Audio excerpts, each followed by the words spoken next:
Jai Shri Krishna. Welcome to Bhagavad Gita discussions. This is program 20 and we are now beginning chapter 14. These series of programs on Bhagavad Gita are a production of the International Gita Forum Caribbean and IETV.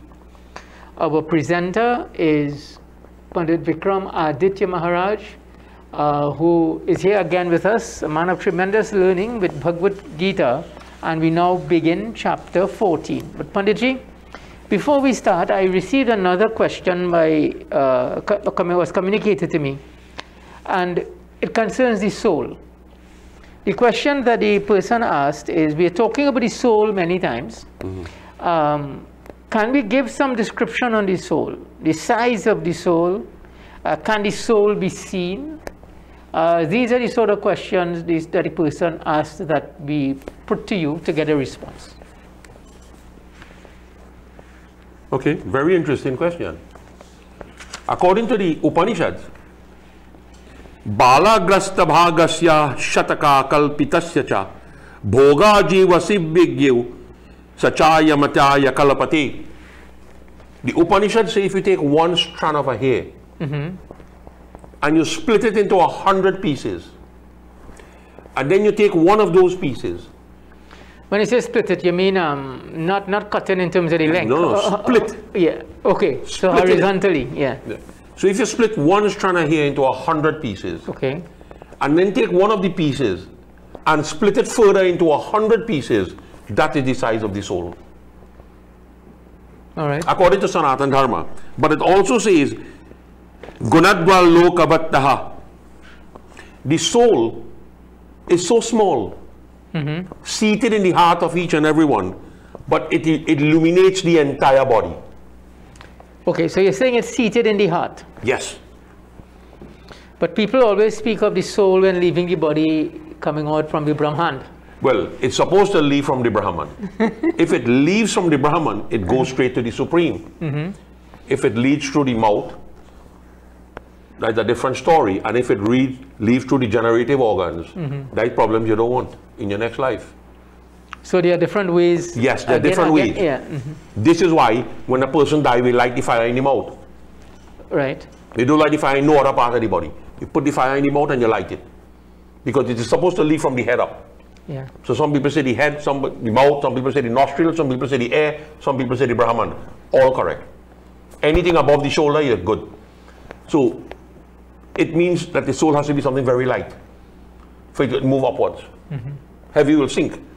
So this is what. Even so, I remember there was a Pandit a long time ago. Go ahead, I'll listen to you. Sorry, he said. Sorry for laughing. He had said that when doing a cremation, the body should be put upside down. Yeah.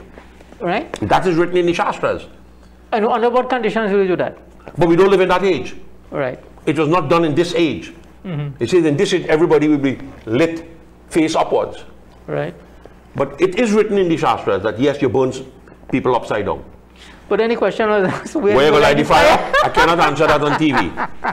You see? Let's proceed. Somebody asked me recently about the soul, right?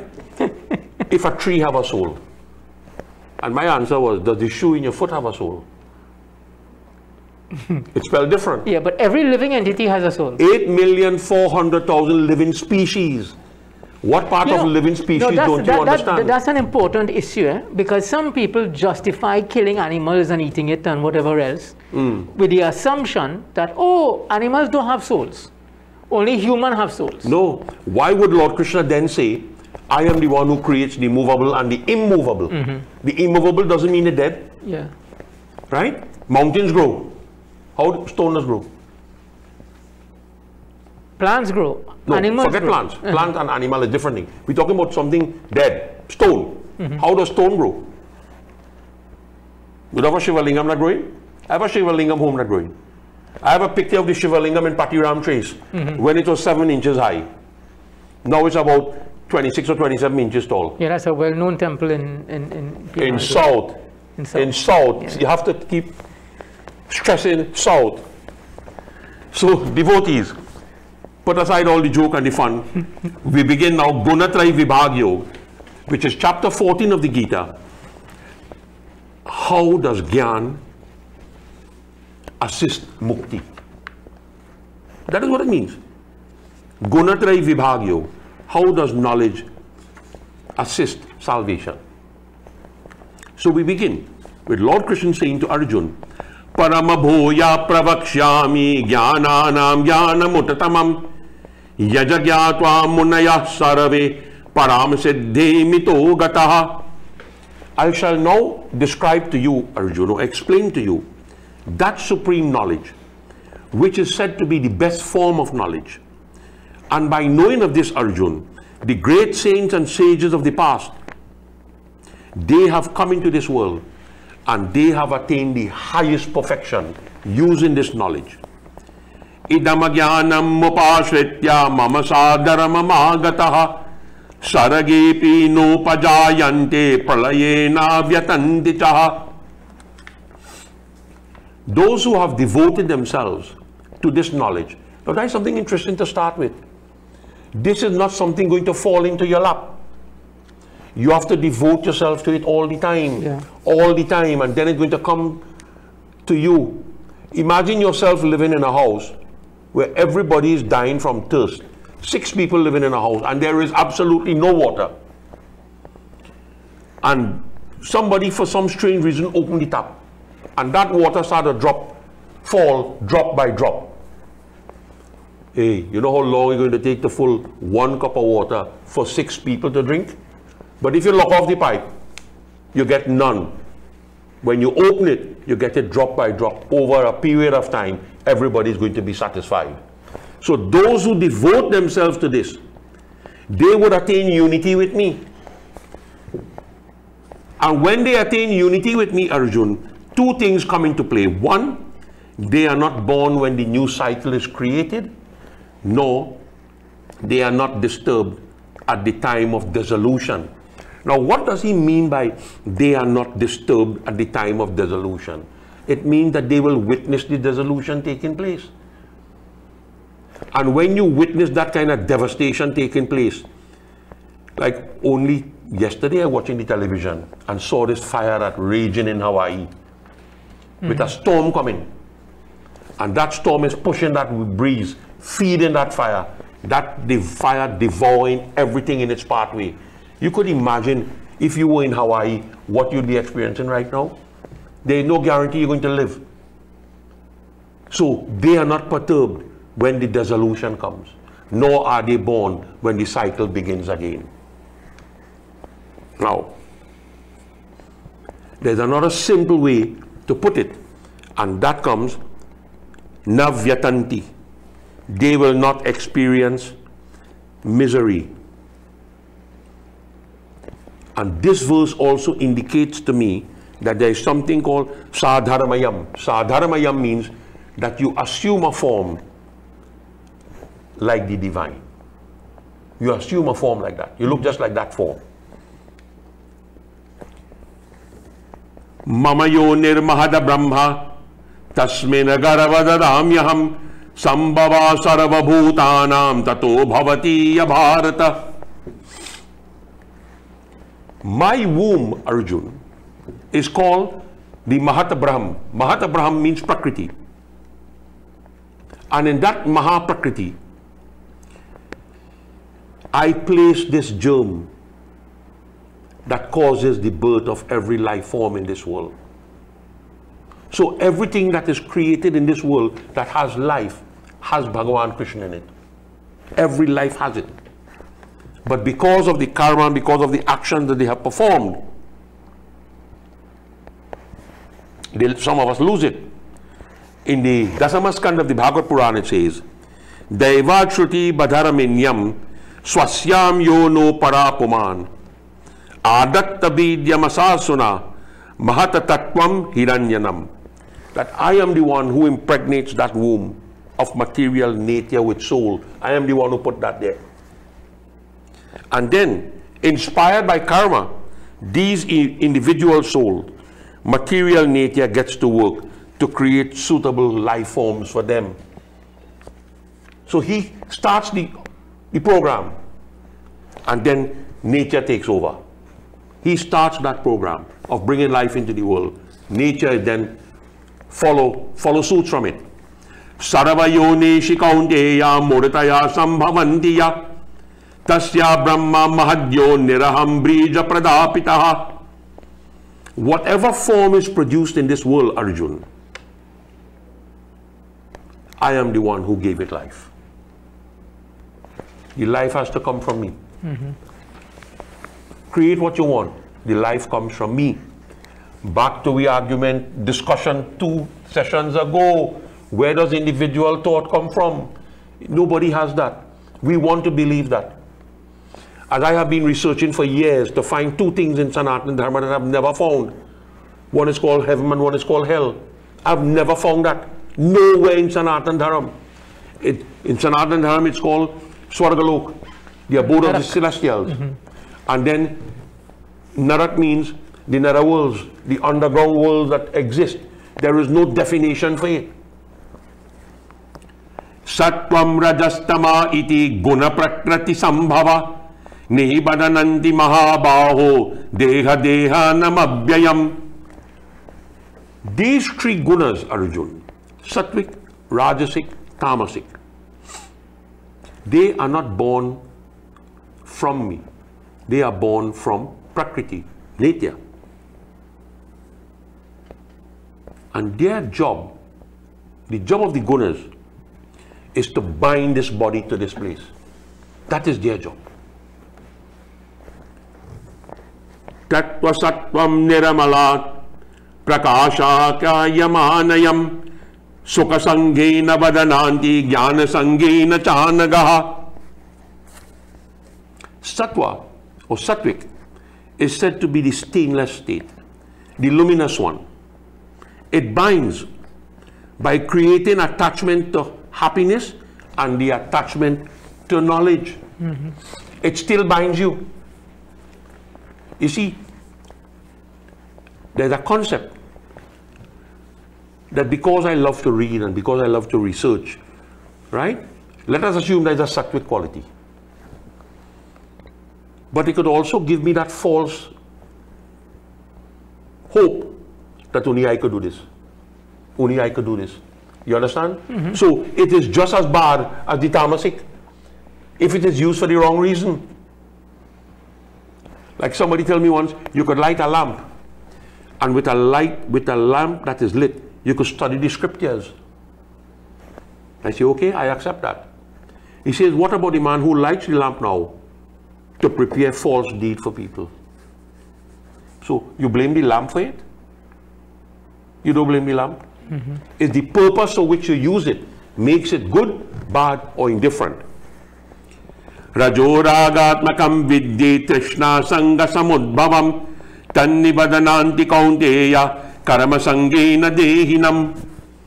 Rajasic is the quality, the nature of passion. It brings about that thirst in us, the thirst for attachment. And it binds us, Arjun, to the attachment to karma, the attachment to action. Tasmad jnanajam viddi mohanam sarvadehinam pramadalasya yan nidra bestani badanandi yabharata. And tamasic, which is born out of ignorance, it causes delusion in us. And to put it simply, we become lackadaisical. That's a nice word to use. I can't spell it. But if you could spell it, send me a copy. We become totally ignorant to everything that is going on. Nothing bothers us. You know, some people have a nice saying, well, if Sunday fall on Monday, right? If you know how foolish that's going to be. Eat, drink. Yeah, kya kare ke hoy, man. Eat, drink, make merry, and when you're dead, bury. Well, like some people's attitude. Well, that is what tamasic does. Yeah. So you now, as the person of, using the word authority, or a little more knowledgeable than them, you have to pull them out of that. Sattvam sukhe sanjayati rajakaramani bharata jnanama britya tutama pramade sanchayayat yutaha. Sattvic binds us to happiness, Rajasic to action, and tamasic hides knowledge from us. We become heedless. Rajastamashta vibhuya sattvam abhavati bharata rajasatvam tamashtaiva tamasatvam rajastataha. Arjun, Sattvic, asserts itself. You know, some people you go, well, we call it satsang in Trinidad. Our way they call it lecture series. You go to a satsang here, and you're talking more than the pundit who read it. Now, there is a satsang you will go to, that from the time you hear that man's voice, you just get quiet. That is when Sattvic asserts itself. Now, and it asserts itself because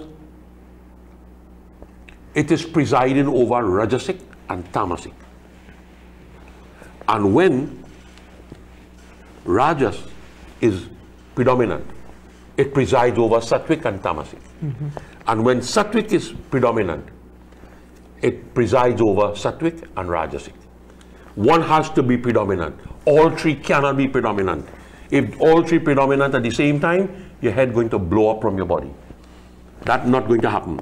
Sarvadvareshu deyasmin prakasha upajayati jnanam yada tada vidya bibriddham sattvam. When that light of knowledge beams through the gateways of the body, no Sattvic is predominant. Now, I want to go back to chapter 5. There is a concept that when a person dies, and I've heard it many times, that you put gold in the two eyes, in the two ears, in the two nose, in the mouth, in all the organs of the body. So it's 10 pieces of gold they use. And I say no. They say, why? I say, which book you read that in? And one day I was discussing that with two of the Swamis. Pipalmani, Bal Gopal, and there was another Swami from Gujarat. And they say that that gold they talk about, that they put in these things, that gold is really the light of knowledge and wisdom. That is only done for people who you believe in your life, who live the life that you think they realize God. That's not for everybody. Imagine you have Chela who can't buy food to eat. They could buy 9 pieces of gold. It will be realistic. It doesn't make sense. So this cannot be for everybody. This cannot be for everybody. Why Sanatan Dharma says when a person dies, cremate. Right? Somebody say we burn the dead. I say burn the dead, we burn rubbish. We don't cremate rubbish, we burn rubbish. But we cremate the dead. Now, how come the Swamis don't cremate? You understand? It's not for them. They have evolved to a different height, a different plane. So the same way, when that light of knowledge dawns on the entire body, no Sattvic is predominant. That is why sometimes you see some people and you're just captivated by whatever they say. Whatever they're saying might make no sense, but you are captivated by it. That is when Sattvic is predominant. He says, Lobha pravrittiradamba karamakaranam ashpriha rajasyeta nijayante bibidde bharatarshabha. Now, when Rajasic is predominant, you will hear, like you're saying, the death. Children crying and bawling and fainting away and everything. And when you go back in the night to read Gita or Ramayana, have satsang, you see two with cutlass, two with a piece of 4x4. They want to kill each other now for Beira and Mohar. Yeah. That is when Rajasic is predominant. They put up a show that everything nice. But when they come back from the funeral and they realize none of them name on the deed, you know what happened? You know? War. Aprakasho pravitascha pramado moha evacha tamasyeta nijayante bibidde kurunandana. Now, when tamasic Arjun is the predominant factor, delusion, total delusion. Nothing they say will make sense. Nothing will make sense. Yada sattve pravitetu pralayamayati dehabrit tadotama vidaloka malan prati yapadyate. Now, we go into the end of life. When a person dies, And Sattvic is the predominant guna. He goes to the pure world of those who know the highest. He didn't say heaven. You see, this confirms my theory that Sanatana Dharma has no place called heaven. He goes to the highest abode for those who have realized that ultimate, that truth. Rajasi pralayam gatva karama sangeshu jayati yata pralinastamasi mudayoneshu jayati. When you die, with tamasic being the predominant guna, you come back into this world with people who are attached to action. And if you die when tamasic is predominant, then you are born in the wombs of the deluded. Now, let me go back to, now this is the ideal situation, okay? Let us go to the unideal situation, where I am sleeping in my house and somebody busts through the window or busts through the door and come in there with a gun in their hand, right? And I die at that point in time. Which of the gunas I die in? It can't be sattvic. It can't be rajasic.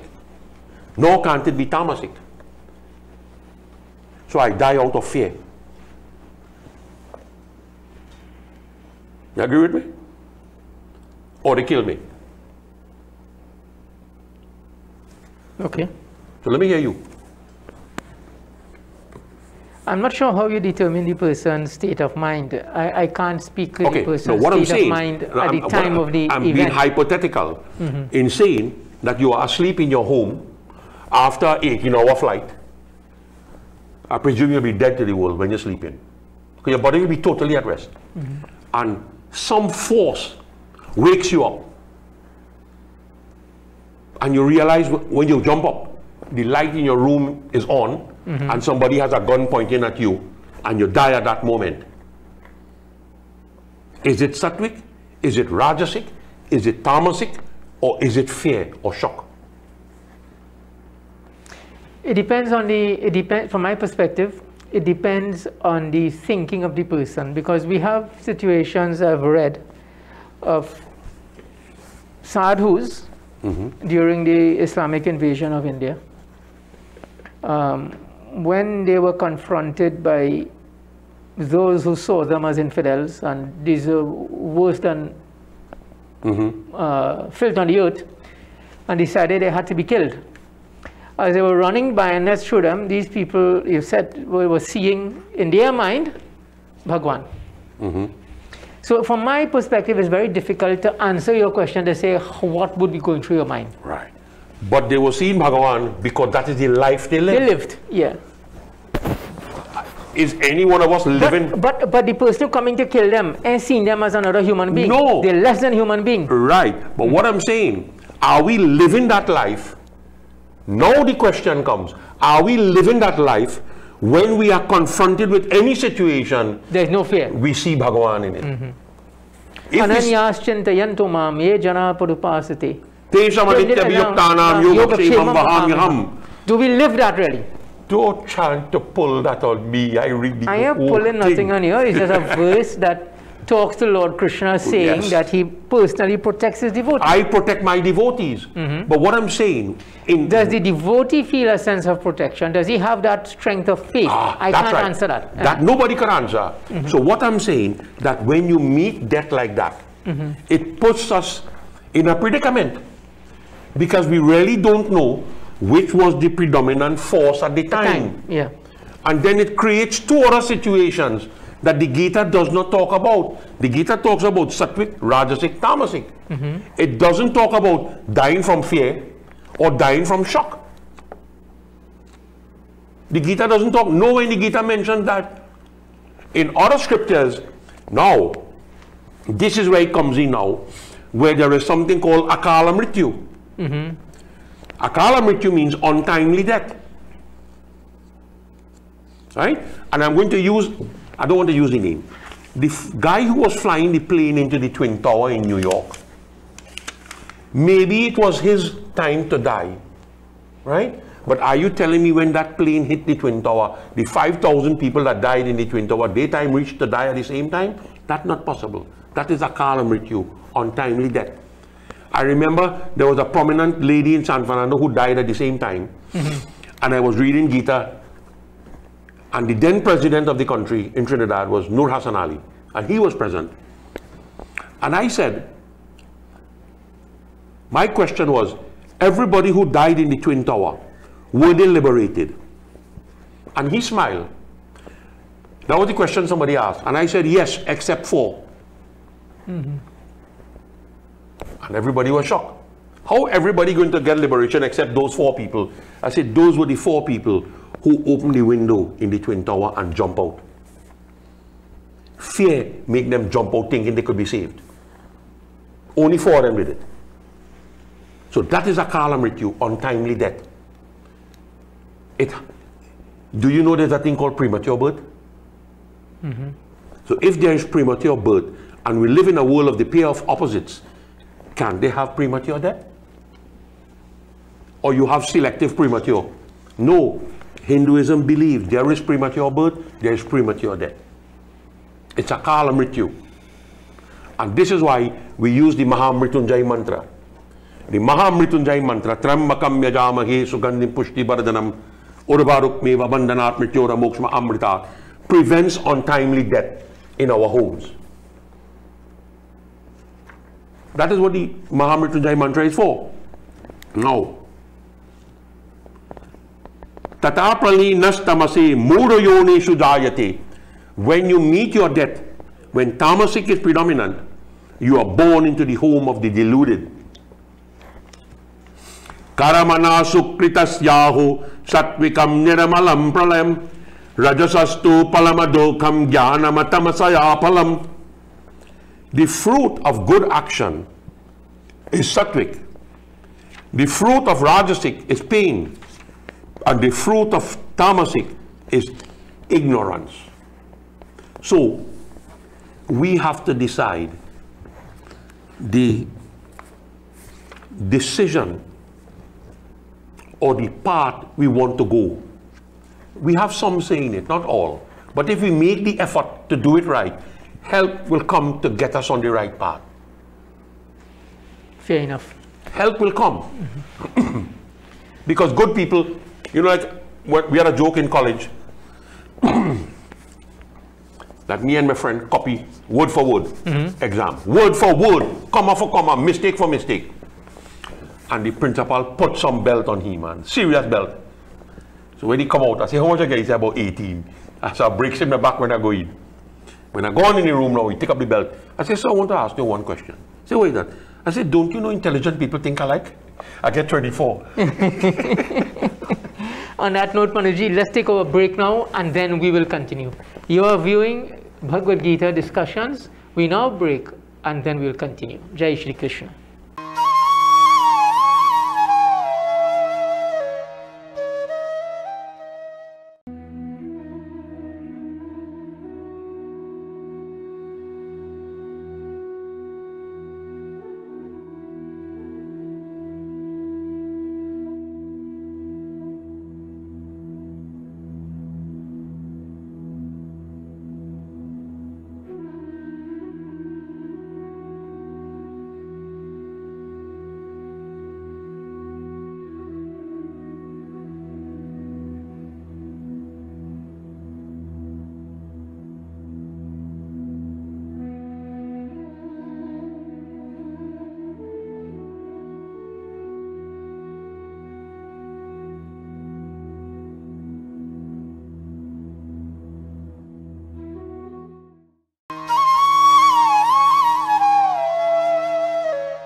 Jai Shri Krishna. Welcome back in our second half as we are going through chapter 14.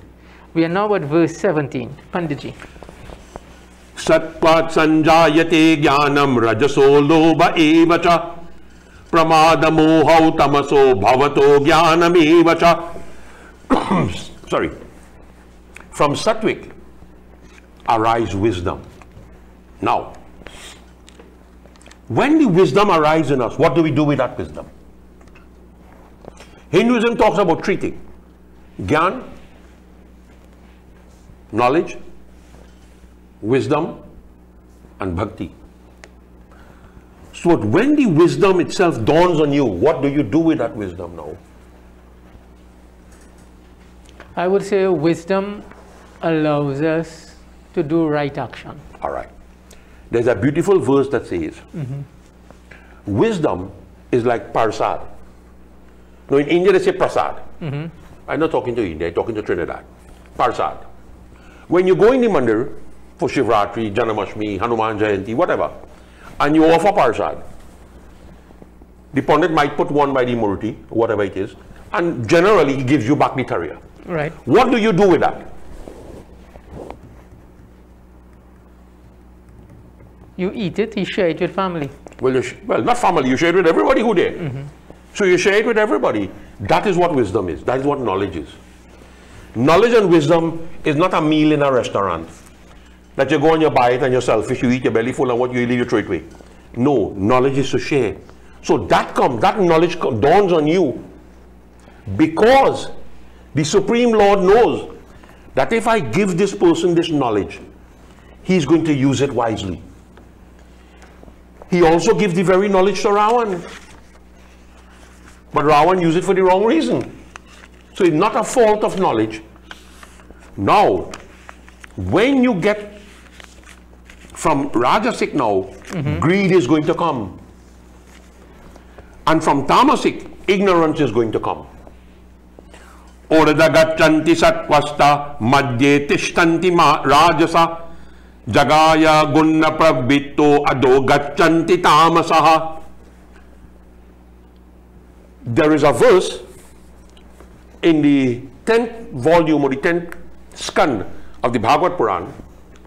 Satye palina swarayanti naralokam rajolaya tamolayas tu nirayam yantimam eva niragunat. Those who in Sattvic reaches the highest celestial abode. Those in Rajasic return to earth. Those in Tamasic goes to the nether worlds. And those who rise above the gunas attain me. That is same Shri Krishna, but in the Bhagavad Puran. So there are 4 levels to really worry about, the 3 gunas and rising above it. So if you are happy being in this world, you could come back as Sattvic, you could come back as Rajasic, you could come back as Tamasic, or you could rise above it and come to me. Now, those who are transcend the gunas completely. Yes, you have to rise above the gunas. It's just like in a plane. If you're in Tamas, in a plane, turbulence could kill you in that plane if your heart ain't good. If you're in Rajasic, it could be a half rough. You know, sometimes you're flying in a, or you do what flying in a plane, and the plane just drop. Yeah. Ever happen to you yet? Yeah, it happens. Your heart good. And then you have Sattvic, a smooth flight. But all is fraught with danger. This is why Shri Krishna says, rise above the gunas. So in Sattvic, we go upwards. In Rajasic, we remain in the middle. And in Tamasic, we go downwards. Nanyam gunebhya karataram yada drashtu pajayati gunebhyashta paramavitati madabhavam sud digachati.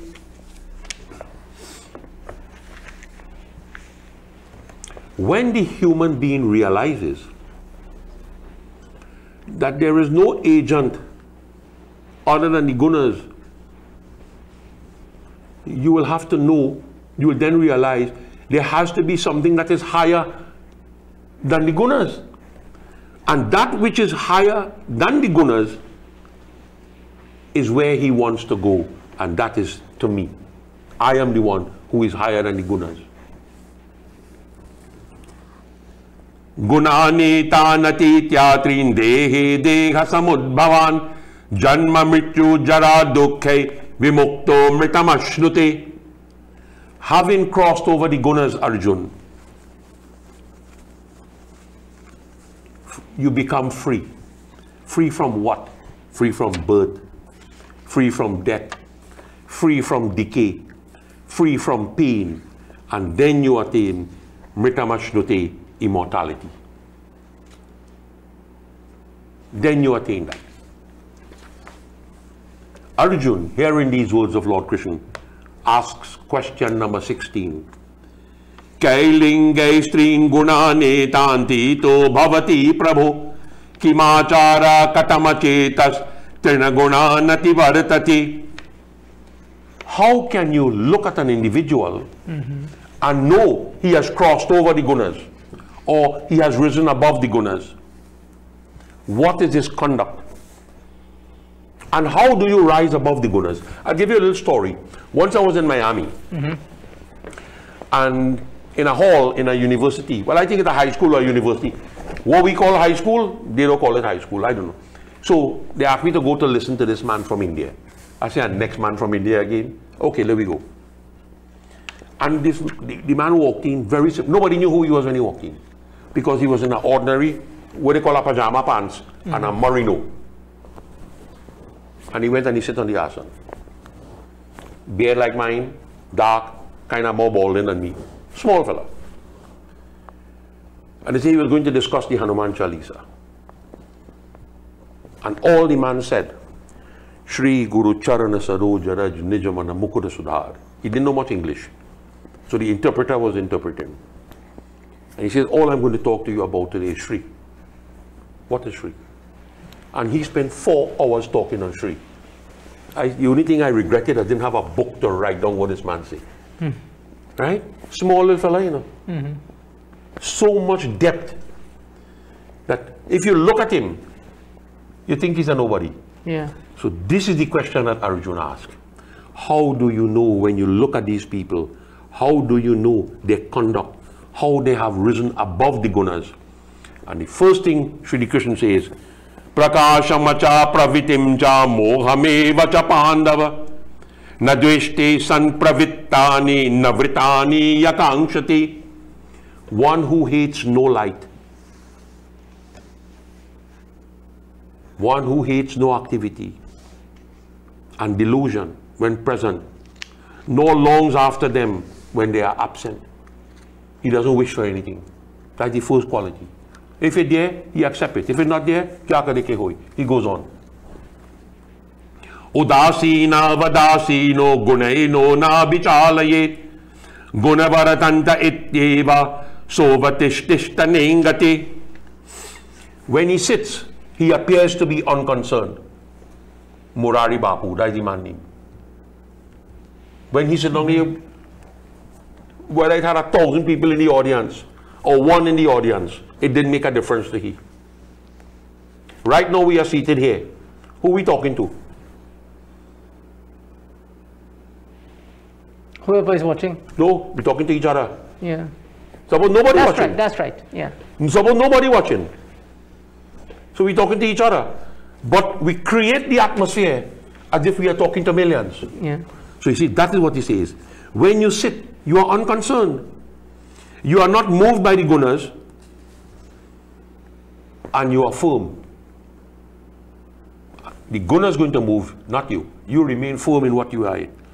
Samadukha sukha swasta samalo tashmakangshana tulya priya priho dhiras tulya ninda samashnuti. Balance in pleasure and pain. Yes, everything in life is to enjoy. Sometimes you eat something, Pandit. It tastes so good that you take a second round. And when you eat the second round now, you start to get heartburn, stomach problem. Hey, don't worry about nothing. If you didn't know how to control eating, that would happen. He says, in pleasure and pain, he is self-abiding.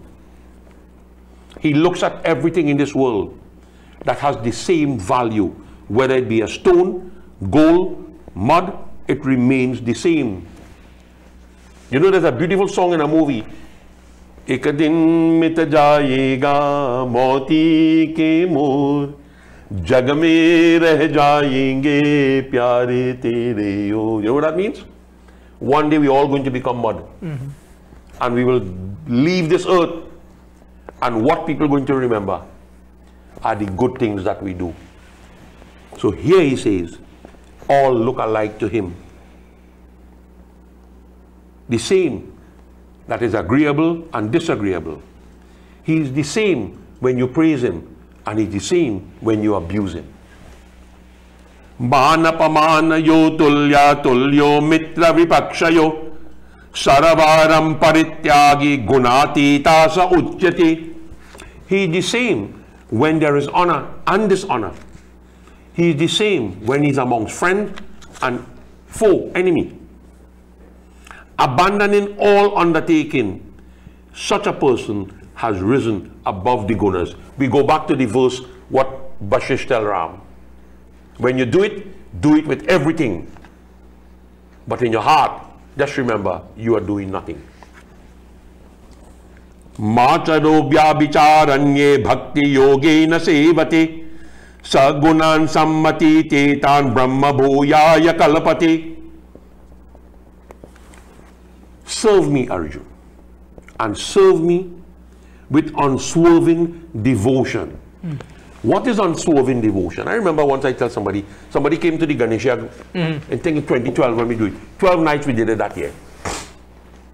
And the person told me, Pandit, I bring some special flowers. I want you to use these flowers tonight. I said, sure. I said, we need to wash it. He said, no. Everything done, just to use. When the man threw his flowers out of the bag into the tree, beauty, I don't know how these flowers, the different colors mixed together and create such beauty in that tray that even the Pandit who was doing the puja frightened to use these. It's so beautiful. I say, okay, right. Next day he come. We ain't seen him for 3-4 days. When he do come here, bring none. I said, where the flowers? He said, I only bring that for 1 day. Here it says, serve me with unswerving devotion all the time. All the time. Whatever you do on the first day, try to better it on the second day. Try to better it on the Thursday. That by the time the last day reach, you will be in grief that you cannot do this no more. It ends. That is what unswerving devotion is. And that is what causes you, Arjun, to rise above the gunas. To rise above the gunas. And such a person is fit to become one with Brahman.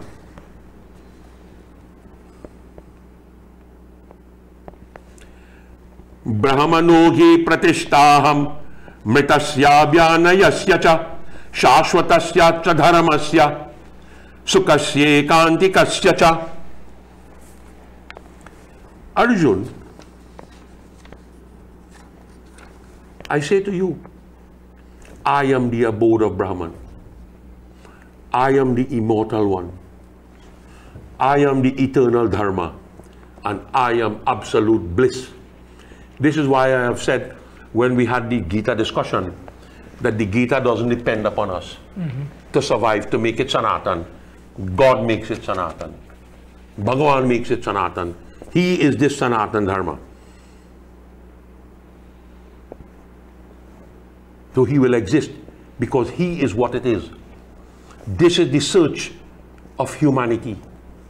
This is the search of humanity to find that Brahman. Yeah, I remember something just crossed my mind as you mentioned that. I remember attending a lecture once and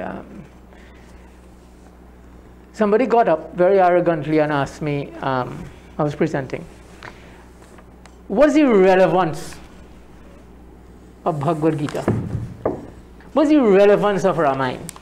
Those sort of questions came, right? And from the tone, I realized, well, I discerned that this person wanted to disparage the scriptures in some way. So I said, my response was, the better question is not what is the relevance of these scriptures, but what is the relevance of your life to these scriptures? Because whether you like it or not, these scriptures are here before you, and it will remain long after you. Long after you are gone. That is why he says, I am the eternal Dharma. I will remain you forever. Make your life relevant to scripture. You have to adapt it. Doesn't have to be relevant this doesn't to you. adapt to you. Yeah. You adapt it. You have to change to suit it. Yeah. You know, Sant Goswami, that's why I keep telling people. Sant Goswami Tulsidas was a genius amongst geniuses. No doubt. Picture the scene. No, I'll tell you why I say that. Picture the scene when Sant Goswami Tulsidas wrote the Ramcharitamanas. Now people say Tulsidas wrote the Ramayana. The answer to that is no. Tulsidas never wrote the Ramayana. The person who wrote the Ramayana was Valmiki. Correct. Shatakarora Ramayana Bhashi Inamatisara Susuka Mabhaki. Tulsidas read the Valmiki Ramayana and he extracted the cream from it. Pratamakanda hai Bal Rasila Janam Vivah Ram Ki Leela. In the first chapter he calls it Balkan, where he talks about the birth and the Leela of Ram. Dvitiya Yodhya Kanda Prakasha Pitu Bachana Raghupati Manabasa. In the second Kand he called it Ayodhya, where Ram honored Dashrath by going into the forest. Punyaranya Kishkinabhakyo Taha Sugriva Sharana Maharakyo. Then he talks about the next chapter where he meets Sugriv. And then Sundara Sundara Kanda Suhavan, the most beautiful Kand, Sundara Kand, where he talks about the life, the works of Hanuman. And then Yuddha Kanda Mahamadi Uravan. And in Yuddha Kand, he destroyed Ravan. So picture the environment that Tulsidas is writing this. And then something hit him in the back of his head. And he wrote a verse that has marveled the Ramayana scholars worldwide. Deshakala me sameya bichara. This Ramayana could adapt to any country, any time, any circumstances. Now, it took a genius to put that together.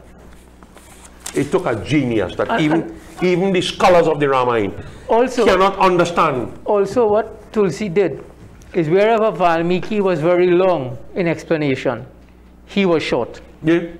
And wherever Valmiki was short, he expanded. Yes. And that Ramayana, I mean, I'm happy we raised this in this program, Panaji, because this program will be aired during this month of August 2023 for the first time. And we will be celebrating Tulsidas's Jayanti in this month. So I think the IG International Gita Forum, yourself, myself, all of us, we should take a moment to really reflect on Ramayana also. While our focus is Bhagavad Gita, what Tulsidas has done to ensure that we can lead lives of relevance to Dharma really through his Ramayana. You know what is also very strange? There's a movie, I try to remember the movie. I could be wrong. I think the movie is Kandan. I think that's the name of the movie. And this is what made Tulsidas unique. There's a song in that movie. Tu hi meri man de, tu hi meri puja. And we take that song, that music, and fit it exactly into the Ramayana. Yeah. Mangal bhavana, Mangal hari. So people who are musicians could excel with the Ramayana. People who are knowledge seeking, they could excel on explaining the verses. So it accommodates everybody. This is why he says, Deshakal me same bichara. Deshakal don't mean time and country. Deshakal means the needs of different individuals. Societies. And when Tulsidas wrote Ramayana, I would like our viewers who, we're just taking a few minutes on Tulsidas, I don't know how much time we have, but if you go back and check history, at the time that Tulsidas wrote Ramayana, Shri Ram Janmabhoomi, there was no temple. It was already destroyed. Over 400 years, it's only now, maybe next year, not getting political, but the Ram temple will be built next year. At the birth of Sri Ram. When he wrote Ramayana, India was under foreign domination. He himself faced tremendous trials, but he created that Tulsi Ramayana that became a boat that really saved Sanatana Dharma. We in the Caribbean and indeed elsewhere are indebted to Tulsi. Different people in different eras of time came to unite the Hindu. I wouldn't say Hindu, to unite the Indian. Because Tulsidas says Ramcharitmanas. You just say Ramayana, I say Ramcharitmanas. It means the same thing. But you see, at the time in India, there's always this great controversy going on. Shaivite, Vaishnava. That is a deadly combination, you know. These fellows will kill each other, you know. Those who believe in Shiva and those who believe in Ram or Vishnu. He consolidated it. Not only consolidated it, that is why he named it Ramcharitramanas. People don't understand what that means. That means that this text originated in the mind of Lord Shiva. The Manas, the mind of Lord Shiva, And Tulsi just put it together now. So he united the Shaivites. He united the Vaishnava when India was under Middle Eastern rule. And then they became under British rule. Bal Gangadhar Tilak, Lokmanya Tilak, united India Ganesh festival. with the Ganesh. You call it Ganesh festival. Some people call Ganesh it Utsav. people call it Ganesh Utsav. I've never used that phrase yet. Yeah, enough. Right? With the Ganesh Murti, he united India. So does it mean that Ram is different to Ganesh? Or Ganesh is different to Shiva? It doesn't mean that. It means Bhagavan comes at a time when there's a particular need for a force to be driven. Just as the Padma Puran says to us, Yane Yamaye Durade Brahma Jayam Brahma Vidisara. The light that emanates from the feet of the Lord. Now, this is Padma Puran. This is Sanskrit. Go to Tulsidasa's Ramcharitmanas. I bow to the nails of the feet of the Guru. So he take God, and this is why Tulsidas was a genius. He took God and made him a man just like me and you. That is what Tulsidas did. Bayahu Rosharana Ravana Mara. Ram became so angry as a human, man, he killed Ravan. Ram Anant Guna. Amita Katha Vistar. Look how he said about Sri Ram. Yeah. You know? Ram 6 verse and come and beat me with it. We need to complete our chapter 14. This final verse, Panditji, let's repeat it. Yes. Where Krishna Bhagwan says, Krishna, who is Ram? He says, that Brahmano hi pratishtaham mritasya abhyasya cha shashvatasya cha dharmasya sukasya ikantikasya cha. I am that abode of Brahman. I am the immortal. I am the absolute bliss. And I am Sanatan Dharma. Iti Srimad Bhagavad Gita su Upanishatsu Brahma Vidyayam Yoga Shastri Shri Krishna Arjuna Samvadi Gunatrai Vibhag Yognam Chaturdasho Adhyayah. Thus, in the Upanishad sung by the Lord, the science of Brahm, the scripture of Yoga, the dialogue between Sri Krishna and Arjuna ends the 14th chapter entitled The Yoga of the Division of Three Gunas. Jai Shri Krishna. As we complete our program today, we hope that these offerings we make will be of value to you as each of us continue our study of Bhagwan Sri Krishna and the Bhagavad Gita. If you have any questions, any comments, please call Pandit Vickramaditya ji at his number 652-1043, or you can WhatsApp your comments or suggestions at 784-9880. On behalf of the International Gita Forum, on behalf of our consultant, Pandit Vickramaditya Maharaj, we want to thank you for viewing and pray that the blessings of Sri Krishna will be with all of us. Jai Shri Krishna.